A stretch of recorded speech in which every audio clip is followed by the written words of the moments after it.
বিচারের দাবিতে আজকে সরকারি আজিজুল হক কলেজ চত্বরে যে মানববন্ধন কর্মসূচি হচ্ছে, মানববন্ধন কর্মসূচিতে উপস্থিত রয়েছেন সরকারি আজিজুল হক কলেজ শাখা ছাত্র দলের বিভিন্ন পর্যায়ের নেতৃবৃন্দ, বগুড়া জেলা শাখা ছাত্র দলের বিভিন্ন পর্যায়ের নেতৃবৃন্দ এবং আমার সামনে প্রিয় সাংবাদিক বন্ধুরা, সকলকে জানাই বাংলাদেশ জাতীয়তাবাদী ছাত্র দল বগুড়া জেলা শাখার পক্ষ থেকে সংগ্রামী শুভেচ্ছা, আমার ব্যক্তিগত পক্ষ থেকে সালাম। আসসালামু আলাইকুম।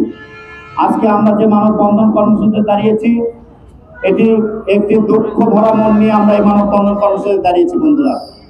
বন্ধুরা, আমরা দেখেছি এশিয়ান ইউনিভার্সিটিতে সামান্য একটি ব্যাপারকে কেন্দ্র করে মেধাবী ছাত্র নেতা জাহিদুল ইসলাম পারভেজকে নির্মমভাবে হত্যা করা হয়েছে।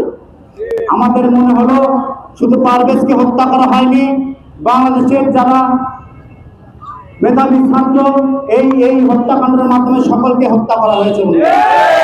বন্ধুরা, আমরা এই মানববন্ধন কর্মসূচি থেকে বলতে চাই, এই পারভেজের হত্যার বিচার অতি দ্রুত করতে হবে। বন্ধুরা, না ছাড়া বাংলাদেশ জাতীয়তাবাদী ছাত্র দলের প্রতিটি নেতা কর্মী ঐক্যবদ্ধ হয়ে এই পারভেজের হত্যার বিচার রাজপথে করবে।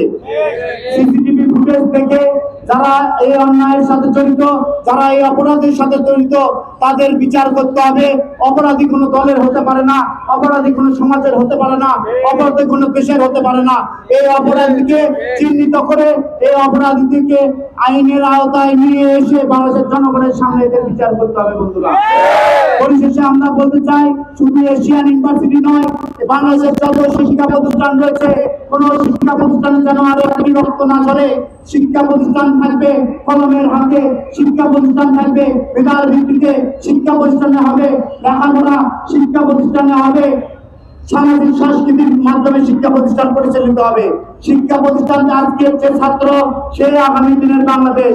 তাই আমরা বলতে চাই, প্রতিটি শিক্ষা প্রতিষ্ঠান সন্ত্রাস মুক্ত করতে হবে। বন্ধুরা, শিক্ষা প্রতিষ্ঠানে সকলের ঐক্যবদ্ধ থেকে চিহ্নিত করতে হবে যারা শিক্ষা প্রতিষ্ঠানে এসে সন্ত্রাসী কর্মকাণ্ড করতে চায়, তাদেরকে চিহ্নিত করে সেই সব সমাজের যারা উচ্চতম প্রশাসনের কর্মকর্তা রয়েছে তাদেরকে লিস্ট দিয়ে তাদেরকে ধরিয়ে দিতে হবে। বন্ধুরা, পরিশেষে এই জাহিদুল ইসলাম নাহিদের আত্মার মাগফিরাত কামনা করে আমি আমার কথা বলা শেষ করছি এবং বাংলাদেশ জাতীয়তাবাদী ছাত্র দলের প্রতিটা নেতা কর্মীকে ঐক্যবদ্ধ থাকার আহ্বান জানাচ্ছি, যেন এই হত্যাকাণ্ডের বিচার রাজপথে করে আমরা একটি দৃষ্টান্ত স্থাপন করব, যেন ছাত্র দলের উপর কোনো আঘাত আসলে ছাত্র দল ঘরে বসে থাকবে না।